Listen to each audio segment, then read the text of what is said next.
This video was entirely created with the support of artificial intelligence, including images, voice, and narration.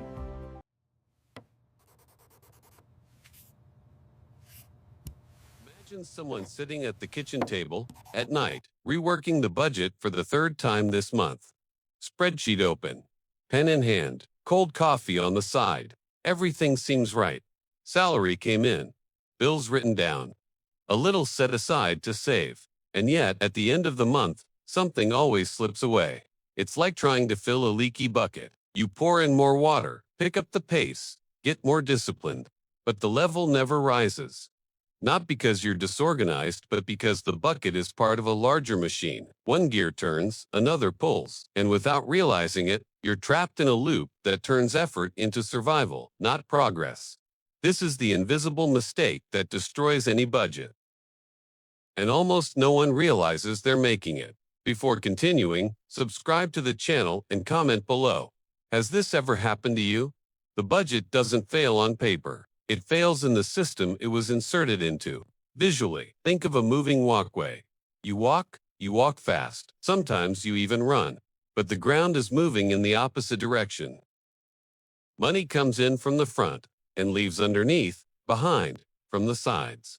Not because you spent too much, but because there are invisible faucets that are always open. Taxes that don't show up as a choice. Inflation that doesn't ask for permission. Interest that works 24 hours while you sleep. Traditional budgeting assumes a static world. As if the numbers stood still, waiting for your discipline. But the real world is an automatic gear system. It adjusts itself, and it always pulls part of your effort to keep the system spinning. That's why it feels normal. Everyone feels the same squeeze. Everyone thinks the blame is personal. The invisible mistake is not spending badly. It's trying to control a dynamic flow using a static tool. The problem isn't individual ignorance. It's structural design. And while you adjust categories, the system adjusts the game.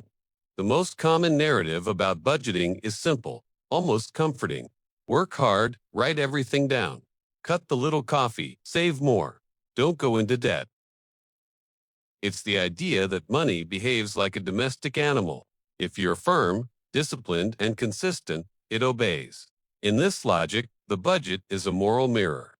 If there's money left over, you were responsible. If there isn't, something is wrong with you. But this view completely ignores the environment where the game takes place. It assumes income and expenses are fixed blocks. That prices are stable, that time doesn't charge interest, that the system stands still while you get organized. It's like teaching someone how to row, without warning them that the river has a current. The person rows harder, gets tired, and still gets carried backward. Traditional budgeting treats money as an isolated, individual decision. But the financial system doesn't work that way. It reacts, it adapts, it creates incentives. And here comes the turning point. The system doesn't respond to intentions. It responds to structure. You may want to save, but if everything around you drains flow, willpower isn't enough. The invisible mistake begins exactly here, believing that personal discipline compensates for a poorly positioned system. Now, let's look at the budget the way the system sees it, not as a list of expenses, but as a set of flows. Money enters through one point, salary, usually monthly, predictable, limited, and from there, it is immediately pulled by several automatic arrows. One arrow goes to fixed expenses, which don't negotiate with you. Another goes to embedded taxes, which you don't even see passing by. Another is sucked away by inflation, which reduces value before you even decide to spend. And another, silent one, goes to the cost of time, interest, adjustments, corrections. Traditional budgeting tries to control the exit, but the system acts mainly on the entry and the path. Here is the invisible mistake. People organize expenses without realizing that the flow already arrives compromised. Those who understand the system don't ask how much can I spend. They ask who is pulling my flow before me. Banks understand this. Governments understand this. Companies understand this. That's why the game is designed with automatic payments, invisible debits, gradual adjustments. Nothing aggressive. Everything normalized. Meanwhile, the worker tries to save what's left, but the system was never designed for there to be leftovers. The wealthy play a different game because they change their position in the flow. They don't depend on a single entry. They create multiple sources, and most importantly, they delay the exit. It's not magic, it's positioning. Salary is a thin hose with constant pressure against you. Cash flow is a network of channels that work even when you're not looking. That's why understanding the system doesn't mean working more. It means placing yourself ahead of the gears that drain value. Those who understand the system don't work harder, they position themselves. If the mistake is so structural, an inevitable question arises. Why does almost no one talk about this? Because this is exactly where the system charges a toll. Traditional budgeting focuses on the short term, on the month, on the statement, on the bill. The financial system, on the other hand, thinks in time. Every seemingly neutral decision to split payments, finance, delay, anticipate, creates an invisible trail that stretches for years. That trail is where value is extracted.